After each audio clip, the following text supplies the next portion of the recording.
Hello everyone, I'm Sherry and this is Me Now.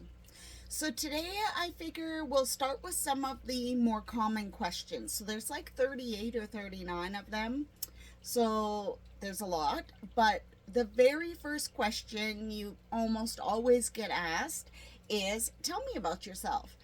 And I think 98% of people stumble over that. As much as we love to talk with people and tell people about our lives, we don't necessarily like to talk about ourselves the way they want to hear. So we trip over that first question, and that sets the pace for the whole interview. So if you trip on that first question, now the whole interview snowballs and you feel unprepared. Even if you're prepared for everything else, you feel unprepared, and that's what makes for a bad interview.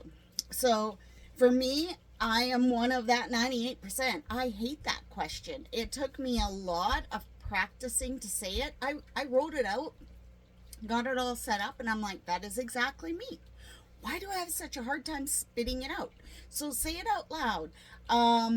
Answer it in front of a mirror, record it and listen to it and see how it sounds to you, because you sound different than you think you sound.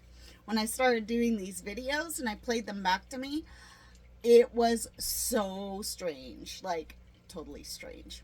So I am going to read mine to you because I'm on the spot and that's one of my weaknesses. It is a hard thing to do, but for my Windsor interview, I nailed it. I hit it on the head. Everything came out exactly the way I wanted it to. And of course, it's all true. So that was fantastic.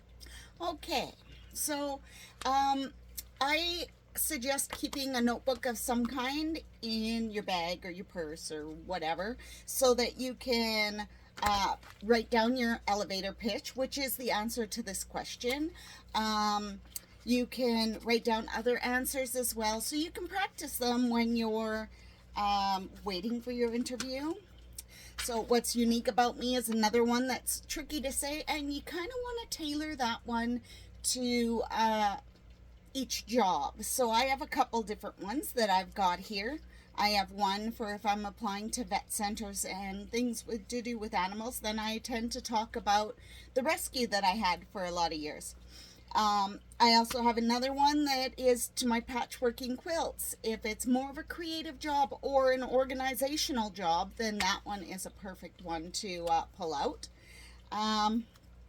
Yeah, so it's also a perfect place to keep notes to the company that you're applying to. If you've applied and they called you for an interview, write up a few notes and look at them. Now for me, Windsor Plywood was a super easy one because I love that store and I know all the things, a lot of the things they offer. I know I've never felt uncomfortable walking in. I know they treat all their customers and staff like family. You walk in and you're the same as any other person there. It's a great atmosphere and I'd really love to work there.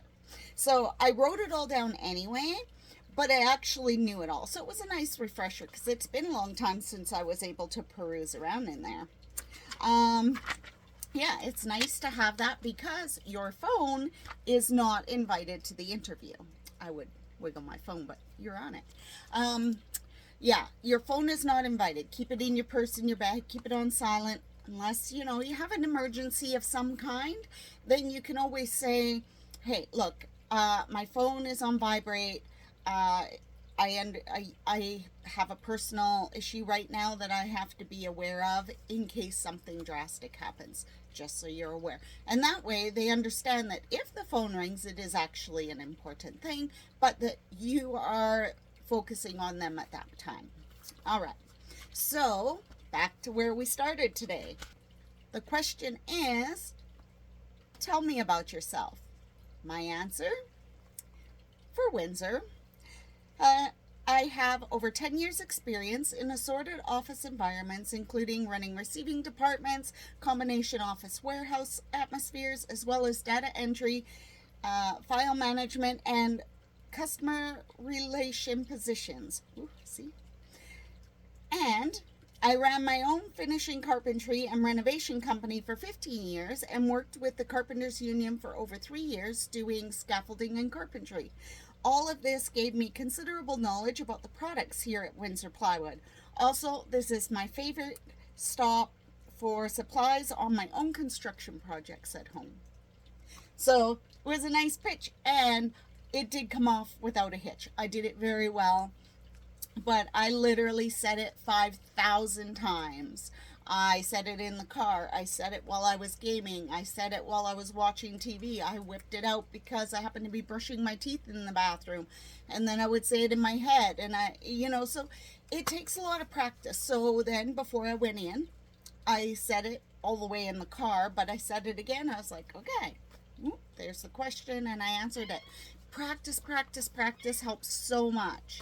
So that is the hardest question to answer.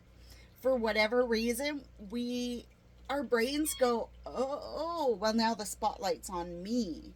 But you can talk about things you love. You can talk about your pets. You can talk about the clothes you like. You can talk about where you like to shop. You can talk about so many things. But as soon as it's talking about you as a person and what your qualifications are, suddenly our brains go, oh no. So practice that one, and that sets the pace for the whole interview, and everything will come together really nicely. It'll make a huge, huge difference. And I mean, don't just practice one question, of course. We're going to get through all the different questions. I don't even have all of them answered. I have quite a few. So we're going to get through all the questions, but practice is the number one key. Practicing, it's something we learned in the course that makes all the difference. Practice, practice, practice. And when you go in, even if you say you get a call from a company where you would I'd really rather not like that job, go in for the interview anyway. It's a practice interview. It gives you a chance to practice your pitch. It gives you a chance to practice everything. And then you can look back and reflect and decide how things would have changed. For me, I have gone back and checked with them. They haven't had a chance to review my resume yet and all the, other applicants or whatever. So hopefully I hear back from them soon. They did say, hey, just give us a few more days. We need time to go through this. And I'm like, okay, they probably have to go through other people in the company too. So I'm still waiting and still positive, and I'm really hoping I get it. But I'm also still applying. One other thing I can leave you with for today is, if you get an interview, don't go, okay, that interview went fantastic, and just stop there. Go out and apply to at least 2 or 3 more jobs right after that interview. Don't let that interview stop you from looking for a job. All right, so that's question number 1. That's your number 1. Set the pace for every interview. That question literally gets asked like 99.9% of the time, if not 100%. Okay, you're always going to be asked, tell me about yourself. They want to know. So that's your most important question. So that's where we're starting. Next week, we will be doing a new question. All right. Thank you all so much. Have a great week, and I'll see you next week.